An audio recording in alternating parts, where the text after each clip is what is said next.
akibatnya ada yang bengkak. Badan kita banyak cairan di satu sisi, akhirnya bisa menimbulkan kematian seperti yang telah terjadi ya.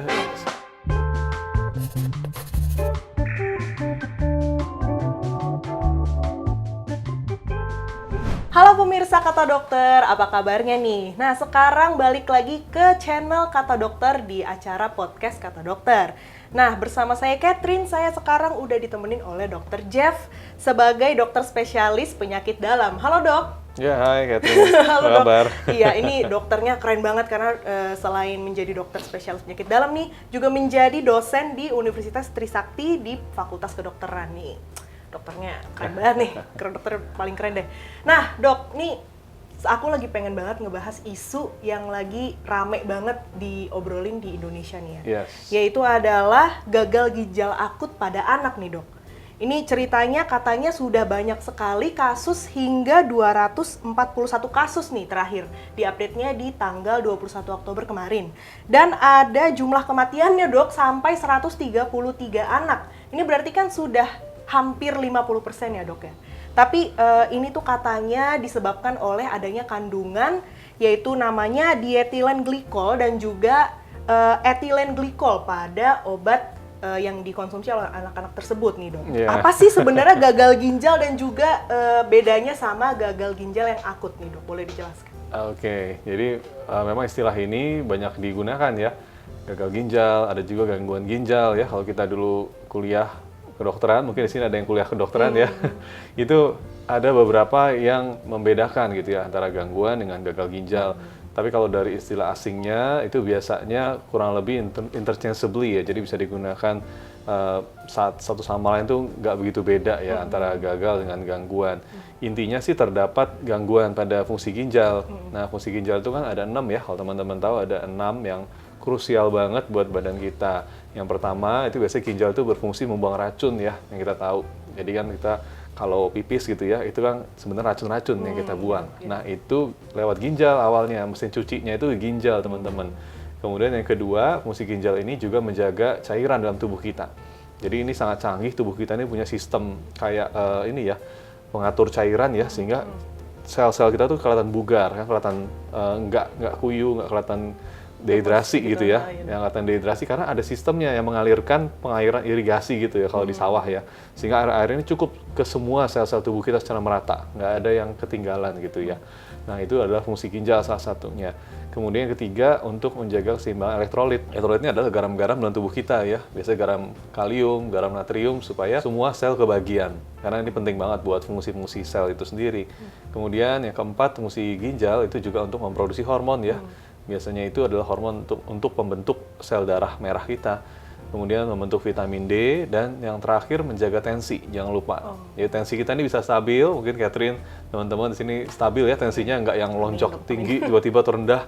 Itu karena ginjal sebenarnya. Nah, selanjutnya nih dok. Tadi sudah aku singgung sedikit ya bahwa per 21 Oktober kemarin sudah ada 241 kasus gagal ginjal akut pada anak. Hingga ada jumlah kematian sebanyak 133 nih dok. Nah, jadi sebenarnya sefatal apa gagal ginjal akut pada anak dok? Ya, mungkin tadi menyambung yang masalah akut dan gagal ginjal yang bukan akut ya. Jadi kalau akut itu biasanya adalah gangguan ginjal yang terjadi dalam waktu yang singkat nih teman-teman. Biasanya dalam hitungan hari ya. Itu terjadinya cepet banget, kayak kemarin yang anak-anak ini tuh sekitar 3-5 hari kejadiannya. Ginjal itu memburuk dalam waktu yang sangat cepat. Nah, kalau yang satu lagi yang kronis, itu biasanya terjadinya lebih lama. Terjadi dalam hitungan bulan sampai tahun biasanya. Nah, ini seringkali pada orang tua ya, yang kita tahu ada diabetes, darah tinggi, seperti itu.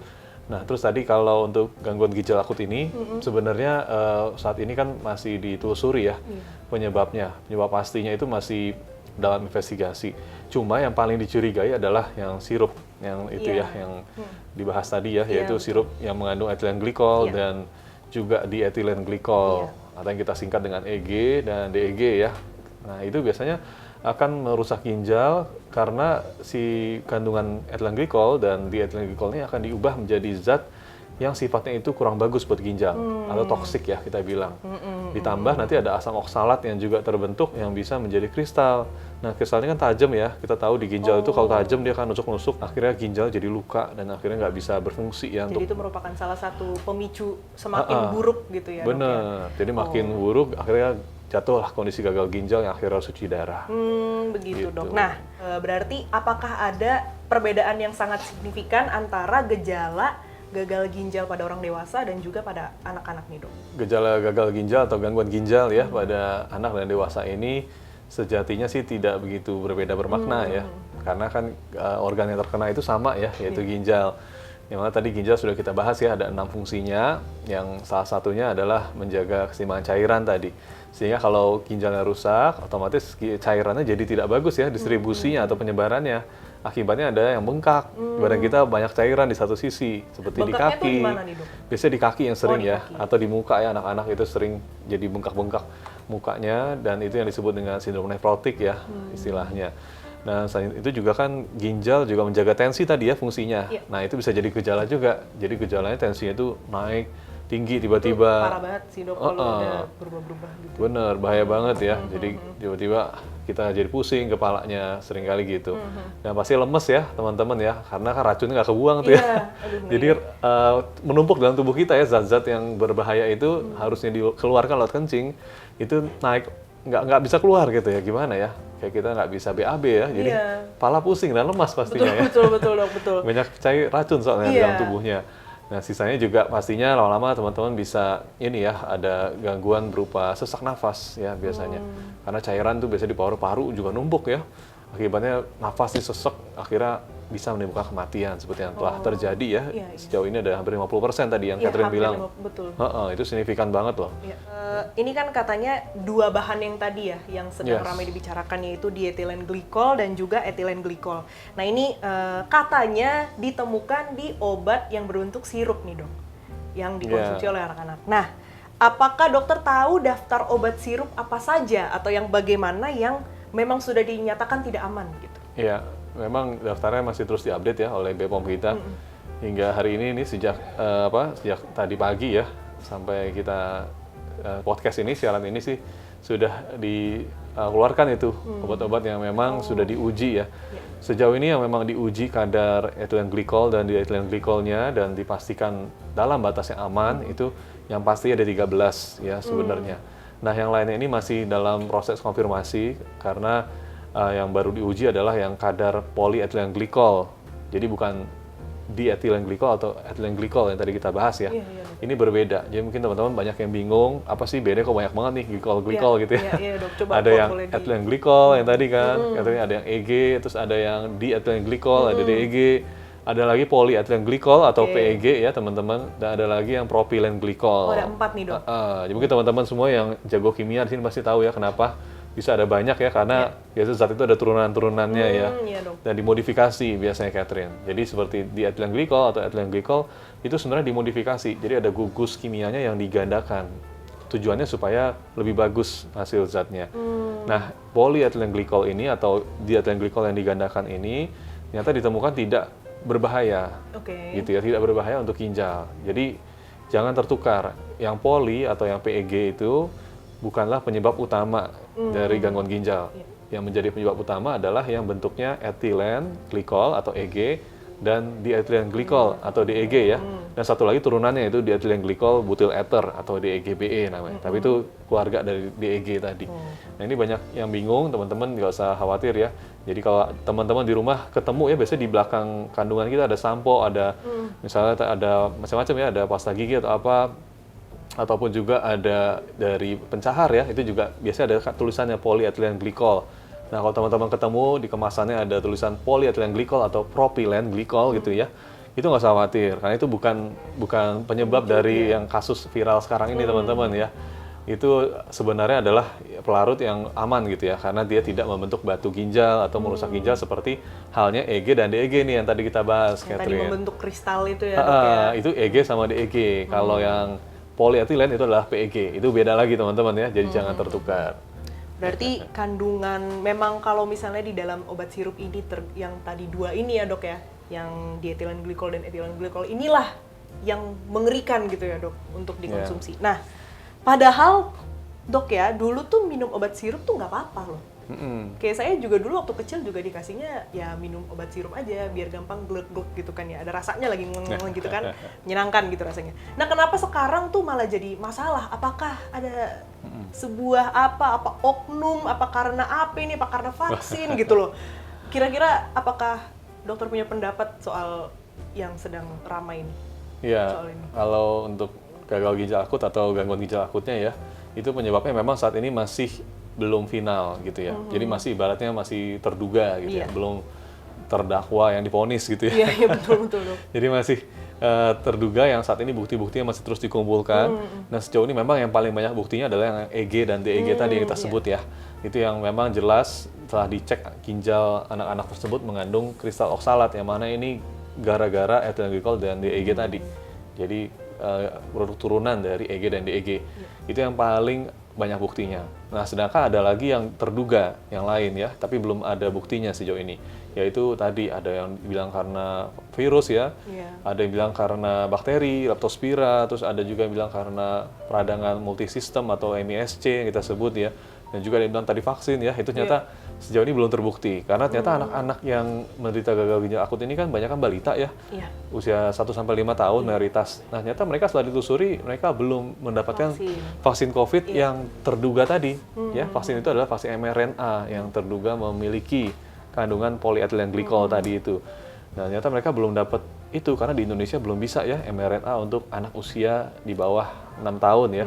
Itu belum dapat digunakan. Jadi sejauh ini sih belum didapatkan bukti bahwa vaksin penyebabnya. Gitu. Teman-teman nggak usah khawatir, yang vaksin bisa tetap lanjut ya, vaksin ya, nggak perlu takut. Apakah dulu sebelumnya sudah ada kasus gagal ginjal karena minum obat sirup? Sebelum viral sekarang, dok? Ya, memang kalau dulu kan kita sering minum sirup tadi ya, Catherine cerita ya. Memang sirup ini sebenarnya adalah sediaan yang paling mudah dan paling enak ya. Untuk anak-anak karena manis ya dan langsung glek gitu kan untuk kayak cairan. Jadi nggak seret gitu ya. Iya betul dok. Nggak bikin keselak dan anak-anaknya nangis biasanya karena keselak itu. Dan selain itu sirup ini juga keunggulannya dia itu ditakar ya dengan sangat-sangat presisi. Ya istilah sekarang kan presisi ya, polisi presisi, semua presisi. Itu karena dia pakai mesin di pabrik. Beda sama misalnya kita numbuk sendiri ya, tahu zaman dulu ya kita pakai kayak buat ini ya apa puyer namanya gitu. Puyer ya penumbuk itu kan kayak apa sih yang itu orang buat bikin cabai itu ulekan gitu, ya pakai ulekan gitu kan yang mana itu sebenarnya ada kekurangannya ya dibanding sirup. Kalau yang puyer itu biasanya dia lebih ini ya teman-teman ya lebih kebersihannya tuh agak kurang sebaik yang sirup karena kan ulekannya kita nggak tahu udah berapa ulekan dan juga takarannya ada yang bilang kurang akurat ya seperti mesin. Kalau sirup nggak pakai mesin jadi miligramnya itu lebih precise. Nah, itulah keunggulannya sebenarnya, tapi apa boleh buat karena sirup ini lagi di stop ya teman-teman, dan memang hingga hari ini sudah ada yang dilanjutkan lagi sirupnya, ada yang boleh dijual lagi. Nah kita bisa sementara mungkin bagi teman-teman yang belum ada sirup yang dinyatakan aman di daerahnya, misal sirup yang ada di tempat teman-teman masih dalam blacklist gitu ya, atau dalam daftar yang dilarang, teman-teman bisa pakai yang puyer ini, atau bisa pakai alternatif lain yaitu sirup kering ya, ada sirup kering, Catherine itu boleh. Jadi sirup yang bubuk aja isinya, nggak ada airnya tuh. Nah kita pakai air, ya tambahin air, nanti kamu kocok-kocok kayak susu bubuk gitu ya. Nah itu bisa jadi alternatif. Atau buat para moms yang mungkin ibu-ibunya apa anak-anaknya demam gitu ya, kita bisa menggunakan terapi alternatif tuh seperti kompres atau misalnya untuk yang batuk pilek bisa kita jemur ya pagi, bisa hindari asap debu dan juga bisa memberikan ASI. ASI itu juga ya melindungi loh terhadap ada infeksi-infeksi. Jadi dia ada banyak vitaminnya ya, nggak cuma dari sirup aja, ASI ternyata juga banyak vitaminnya. Berarti nggak usah langsung minum obat ya dok ya? Maksudnya coba dikompres dulu, dikasih jemur apa namanya? Jemur pagi ya, bayi itu dijemur atau bisa pakai namanya Transpumin Baby Balsam ya, ada untuk itu untuk yang batuk pilek pada bayi yang sering. Bentuknya kayak apa itu dok? Kayak balsam ya setahu saya. Dioles gitu? Kayak dioles gitu, setahu saya. Tapi nanti mungkin konfirmasi ke dokter spesialis anak juga ya, teman-teman terdekat. Nah satu lagi nih. Semprot hidung Visiomer namanya. Oh, yang gepeng-gepeng. Di hidung itu juga bisa membantu teman-teman. Kalau misalnya masih tinggi juga ya, kadang para moms ada yang khawatir nih, di atas 39, tinggi banget biasanya, takutnya kejang bayinya, bisa dibawa ke rumah sakit sebenarnya. Karena kita akan berikan lewat infus para moms ya semuanya. Infus itu lebih cepat kerjanya dan pastinya presisi sekali karena dibuatnya kan di pabrik juga. Iya dok.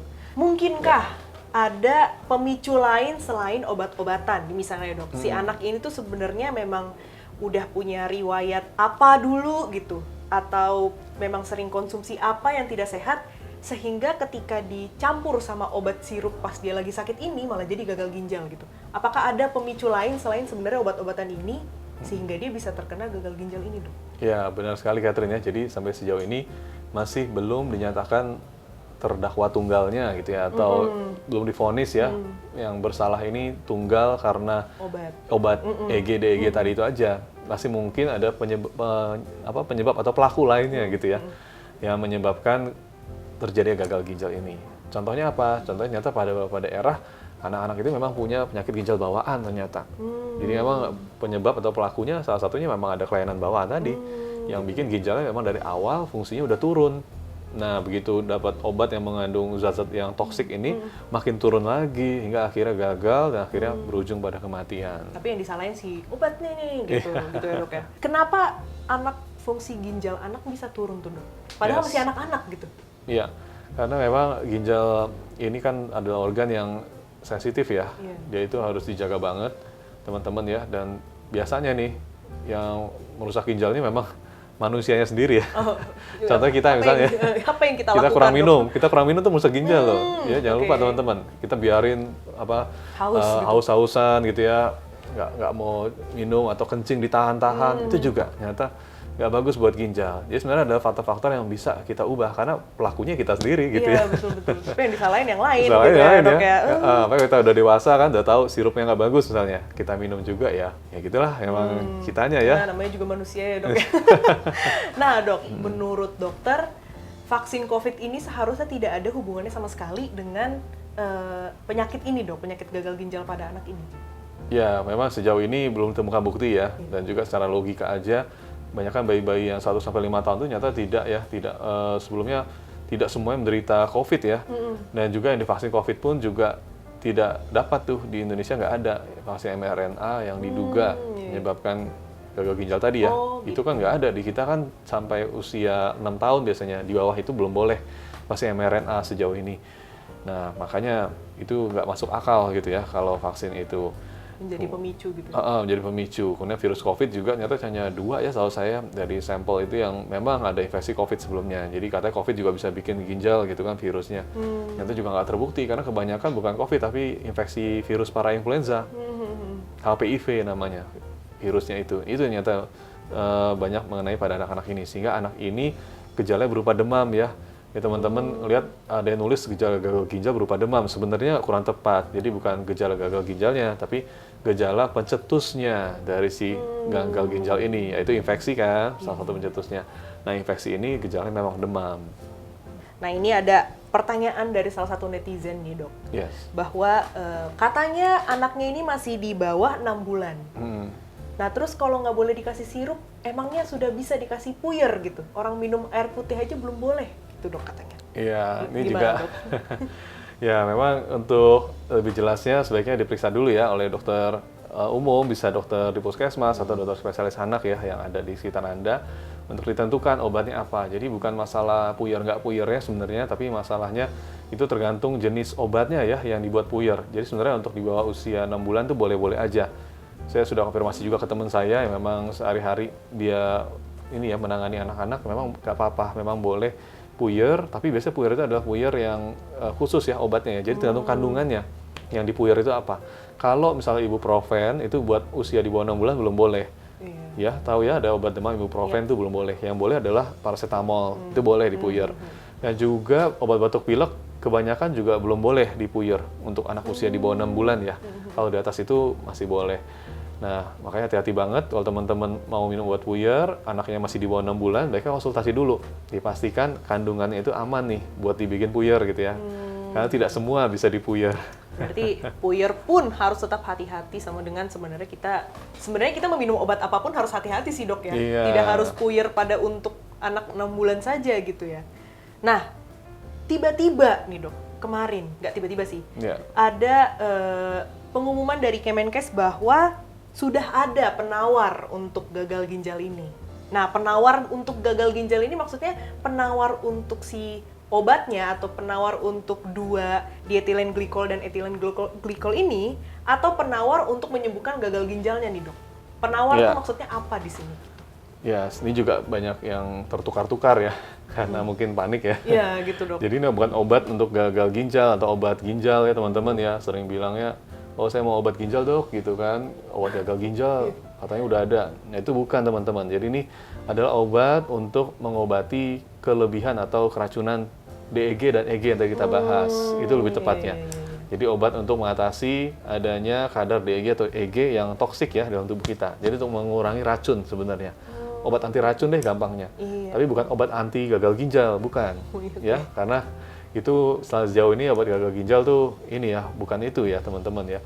Dan kita tahu ini adalah obat yang disebut dengan fomepizol ya, nama generiknya. Ini adalah obat yang fungsinya untuk menghambat enzim alkohol dehidrogenase atau enzim ADH ya. Ini enzim yang sangat populer banget nih kalau teman-teman semuanya suka kimia.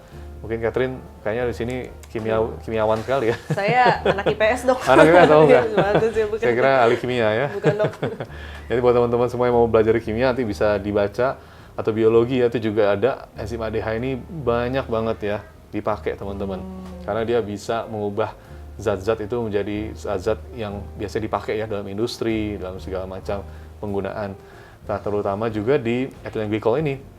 Di ethylene glycol dan juga ethylene glycol itu akan diubah oleh enzim alkohol dehidrogenase atau ADH ini menjadi zat yang sifatnya toksik buat ginjal atau kurang baik buat ginjal.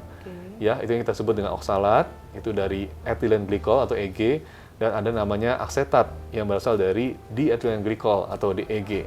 Nah, kedua zat ini, oksalat dan aksetat, ternyata kurang baik teman-teman buat ginjal kita ya. Itu yang menyebabkan semua hal ini terjadi gitu ya dok? Bisa bikin kristal yang jadi batu, akhirnya ginjalnya jadi mampet gitu kan, jadinya terganggu lah dia.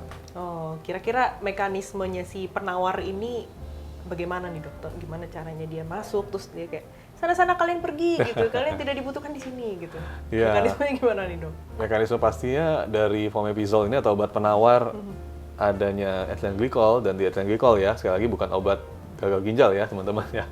Bukan ini biasanya dia fungsinya untuk menghambat enzim alkohol dehidrogenase tadi yang kita bahas ya. Jadi ethylene glycol dan DEG itu tidak bisa diubah menjadi zat yang toksik buat ginjal karena dia perlu si enzim ini kan. Enzim ini kita hambat nih sehingga akibatnya zat-zat yang toksik tadi nggak bisa terbentuk.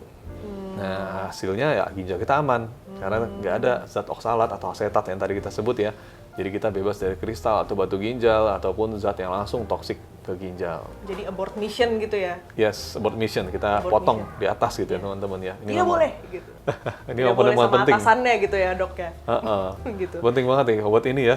Penting banget. Bahkan sayang kita nggak punya tapi oh gitu, itu dia. Jadi Indonesia nggak ada, harus beli dari Singapura dan Australia saya dengar ya. Dan ini mahal teman-teman ya, harganya 16 juta loh. Ya, satu vial. Lebih baik minum air putih ya dok ya? Nah itu dia teman-teman. Daripada harus membeli obat penawar si diethylene glycol dan ethylene glycol ini. Ya lebih baik lagi konsultasi ya sebelum minum sirup. Betul. Apapun itu sirupnya ya, sirup obat maksudnya ya, bukan sirup yang lain ya. Apapun ya, obat-obatan. Obat-obatan, konsultasi dulu deh ya, supaya nggak terkena ini dan akhirnya harus bayar mahal. Seperti itu. 16 juta, teman-teman coba bayangin. Bila muncul gejalanya nih dok, ada orang tua yang melihat anaknya, waduh gitu kan, panik nih, gitu. Nah, kira-kira pertolongan pertama yang baik dan yang efektif untuk orang tua yang melihat anaknya udah mulai lemas, udah mulai susah kencing gitu kan, ngeri ya dok ya. Nah ini kira-kira pertolongan, terus kayak aduh kenapa nih gitu. Ya. Apa pertolongan pertamanya nih dok? Yes, ini ada tips-tips ya buat teman-teman semuanya untuk yang mengalami gejala-gejala yang tadi kita sebutkan ya. Ada bengkak kakinya atau kencingnya berkurang hingga sedikit, ataupun ada sesak nafas, dan juga tadi ya ada lemes ya, dan seringkali tensinya juga tuh sering naik. Nah ini baiknya teman-teman semuanya jangan usah panik ya, bisa tetap tenang di rumah dan segera bawa anaknya. Bawa kemana? Ke fasilitas kesehatan ya, bukan ke mall atau kemana teman-teman ya. Ayo guys, kita ke mall. Harus dibawa ke fasilitas kesehatan, ke dokter yang memang kalau bisa yang khusus ya, ada dokter anak, yang ada lengkap gitu ya alat-alatnya ya di rumah sakit terdekat. Nah nanti baru akan diperiksa dan nanti akan ditentukan apakah memang benar perlu terapi lanjutan ya. Jadi tidak semuanya harus cuci darah. Jadi itu harus diseleksi, nanti akan dipastikan oleh dokternya apakah perlu cuci darah atau perlu terapi-terapi lainnya teman-teman.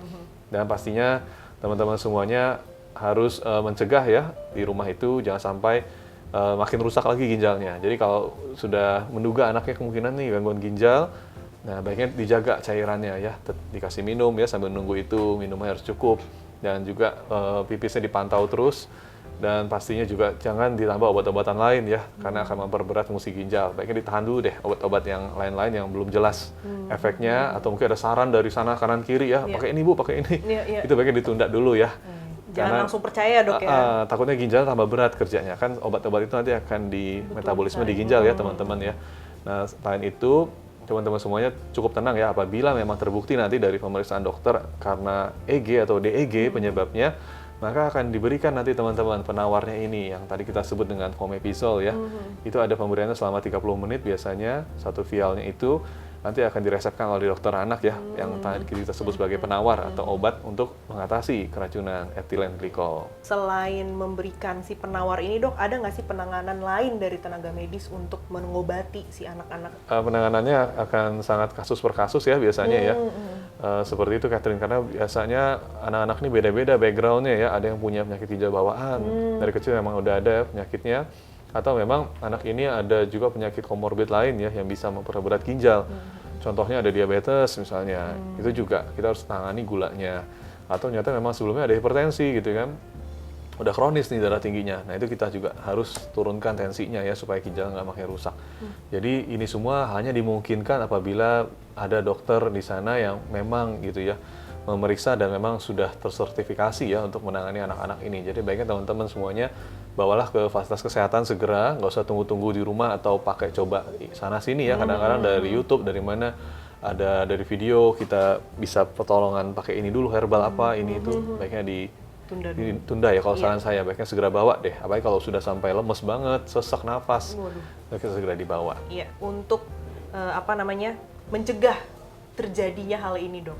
Yes. Apakah ada tips untuk orang tua di rumah agar kejadian seperti ini tuh sama sekali tidak terjadi gitu dok? Iya, Catherine ini banyak banget sebenarnya tips-tipsnya ya, tapi kita rangkum aja. Nggak apa-apa dok, panjang juga nggak apa-apa dok, ditungguin. Ya. Oh gitu ya? Nggak apa-apa dok. Jadi memang untuk para moms di rumah ya nggak perlu khawatir karena sejauh ini sudah ditelusuri ya dengan sangat cepat oleh pemerintah kita, ini respon sangat bagus sekali untuk gangguan ginjal akut ini. Jadi kita cukup bisa tenang ya karena setiap hari akan terus diupdate oleh Kementerian Kesehatan, oleh BPOM, dan juga oleh instansi terkait ya teman-teman. Yang pastinya akan membuat kita jadi tahu mana obat yang harus dihindari, mana obat yang bisa diminum ya. Hingga per hari ini aja sudah dirilis ya, tadi kita sebutkan obat-obat sirup yang sudah boleh diminum itu sudah ada teman-teman. Jadi tidak semuanya dilarang lagi ya. Dan yang pasti ada 3 yang memang disebutkan itu mengandung kadar EG dan DEG yang di atas ambang. Nah untuk mereknya apa teman-teman nanti mungkin bisa ya di bawah ini kali ya. Bisa cek. Bisa kita tulis kali ya atau kita buat linknya, kita kasih linknya ya. Untuk daftar obatnya apa saja itu ada 3 sejauh ini yang memang mengandung kadar yang di atas normal atau di atas batas aman teman-teman ya. Tapi ini akan terus diupdate setiap harinya, mungkin aja berubah ya saat ini ditayangkan. Ya teman-teman semuanya tidak perlu khawatir, yang bisa dilakukan sekarang apabila belum ada gejala, para moms bisa melakukan pencegahan ya. Dengan cara tadi pastinya setiap obat sirup atau obat apapun juga harus ada indikasi ya, harus ada hasil pemeriksaan dokter dulu. Jadi jangan coba-coba teman-teman. Dan pastinya juga harus jaga cairan ya, babynya atau balitanya harus dipantau. Oh, kadang-kadang balita itu juga kadang kurang minum ya, mungkin karena ya yang jagainnya kurang fokus gitu ya, dan tidak full seharian, jadi banyak yang menderita dehidrasi. Dan juga pastinya pipisnya ya harus diawasi juga ya, kita perhatikan pipisnya apakah masih cukup atau enggak, atau sudah pekat, sudah sedikit, berarti kita harus segera bawa ke dokter. Dan juga tentunya tadi tensi ya, kadang-kadang kalau ada gejala lemes gitu, coba deh ditensi juga, biasanya ada di fasilitas kesehatan ya, bisa kita cek. Dan yang paling penting para mom semua adalah untuk ini ya, tetap baca ya, literasi ya, harus tetap up to date, baca sumber-sumber yang memang jelas gitu ya, dari Kemenkes atau dari institusi-institusi kesehatan yang sudah diakui ya, karena zaman sekarang banyak banget ya, karena lagi panik viral, banyak banget yang berusaha memberi informasi. Nah itu akhirnya membuat panik dan akhirnya jadi salah mengambil tindakan. Ini mungkin seperti itu. Wow, jadi untuk moms di rumah, untuk teman-teman di rumah yang ingin mencegah adanya penyakit ini atau memang untuk mengobati, Coba di back lagi 10 detik, 15 detik yang lalu itu tadi udah panjang banget penjelasan dari dokter. Ini keren banget dok. Kita tepuk tangan dulu dong untuk Dr. Jeff. Wah, keren banget. Ini tuh informasinya sangat singkat, jelas, dan padat dok. Semuanya, jujur saya yang tadinya nggak tahu apa-apa jadi tahu banyak dok. Oh, Mungkin gitu? saya bisa jadi dokter setelah ini. Amit-amit. Terima kasih banget Dr. Jeff untuk informasinya yang sangat luar biasa bermanfaat ya. Semoga bisa bermanfaat untuk teman-teman Kata Dokter yang sedang menonton nih. Nah, untuk pemirsa Kata Dokter, jangan lupa untuk komen, like, dan subscribe, dan juga nyalakan notification bell-nya nih yang di bawah ya, agar tidak ketinggalan berita-berita dan juga informasi seputar kesehatan yang bisa kalian langsung dapatkan hanya di channel Kata Dokter ya. Nah, kalau begitu saya Catherine dan Saya Dr. Jeff dari Fakultas Kedokteran Universitas Trisakti. kalau begitu kami pamit undur diri. Bye-bye.